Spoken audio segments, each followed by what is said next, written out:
মৌর্য বংশের পর ভারত শাসনে আসে গুপ্ত বংশ। গুপ্ত বংশের প্রথম রাজা ছিলেন প্রথম চন্দ্রগুপ্ত। আর গুপ্ত বংশের শ্রেষ্ঠ শাসক বলা হয় সমুদ্রগুপ্তকে। ধারণা করা হয় সমুদ্রগুপ্তের তীব্র রাজ্য জয়ের নেশা ছিল, আর এই নেশার কারণেই তাকে প্রাচীন ভারতের নেপোলিয়ন উপাধি দেওয়া হয়। গুপ্ত বংশের শেষ শাসক ছিলেন হচ্ছে শেষ সম্রাট ছিলেন দ্বিতীয় চন্দ্রগুপ্ত। আর দ্বিতীয় চন্দ্রগুপ্তের রাজসভায় নবরত্ন ছিল, যার একজন হচ্ছেন আর্যভট্ট।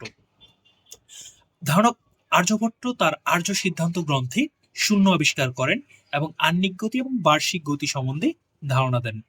মহাকবি কালিদাস ছিলেন এই দ্বিতীয় চন্দ্রগুপ্তের নবরত্নের একজন।